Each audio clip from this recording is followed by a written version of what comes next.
বাচ্চাটা অবস্থা এনই অবস্থা খারাপ। আল্লাহ মাত্র যদি বাঁচার পেয়ে যায় বাচ্চা। আমি দেখলাম মাথাটা বাচ্চা রক্ত করতেছে বাবা। এই যে মাথাটা ভাসছে যে আমি এনই ছাড়া দেখছি আমি ওখানে হয়েছি গা মাথা ভাসছে রক্ত করতেছে। স্যার এনই চোখ মন্দির থাকে 94 টাকা দিয়েছি। বাচ্চাটা মাত্র উঠছে আয়া। একটা মেয়ে আছি পিছিয়ে একটা মেয়ে আছে স্কুলে যাইবো। এই মেয়েটা পরে বাদ গেছে হেঁটে ডাক্তার লাগিয়া। স্কুলের গাড়ি এই সাইডে গাড়িছে, বাচ্চারা আয়া খালি উঠছে। স্কুলের গাড়ি আবার সাইডে গাড়িছে, বাচ্চারা উড়ার সাথে সাথে এই ডামটাকে আয়া গাড়িরে মাইরিয়া দেয়া একবারে নিচে ফালছি। বাচ্চা কিন্তু খুব জটিল, পরে সাথে সাথে আবার বাচ্চারে হাসপাতালও পাঠাই লইছে।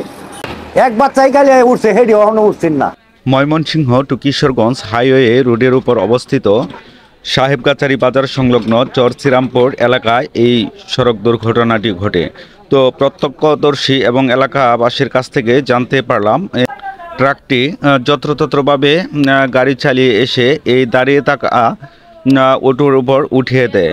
তো তারা ধারণা করছে ড্রাইভারটি হয়তোবা ঘুম ঘুম অবস্থায় গাড়ি চালাচ্ছিল, নতুবা নেশাগ্রস্ত অবস্থায় গাড়ি চালাচ্ছিল। প্রতিদিনের মতো এখানে অটোটা থাকে আর কি জাগাছির মতো। তো আজকে হঠাৎ আপনাদের একটা গাড়ি দেখলাম যে আসতেছে, মাইরে চলে গেছে। জি ওনারে ধরে গেছে না, বানরের মতো উড়িয়া পাখির মতো বেড়ে গেছে। আমি এখানে বড় ভাই, আমি আলমগীর গ্লোবামানের শিল্পী। দুর্ঘটনাটা মানে কিভাবে করছে একটু বলেন তো। স্কুলের গাড়িটা থামছে, একটা বাচ্চা উঠছে আর বাচ্চা দিয়ে আসতেছে, গাড়ি উঠবে। এই মুহূর্তে ড্রাম লাগাইছে, এই গাড়িটা মারিয়ে দিচ্ছে। তো দর্শক, এতক্ষণ আপনারা প্রত্যক্ষদর্শীর থেকে শুনলেন কিভাবে এই সড়ক দুর্ঘটনাটি ঘটেছে। তো ইউনিক চাইল্ড একাডেমির 2য় শ্রেণীর ছাত্র মাহিন, তার পরিবার এবং এলাকাবাসীর এখন একটাই দাবি, এই ঘাতক ট্রাক চালককে দ্রুত গ্রেপ্তার করে আইনের আওতায় আনা হোক। আর প্রশাসনের সুদৃষ্টি আকর্ষণের জন্য ভিডিওটি সকলে লাইক শেয়ার করে দিবেন।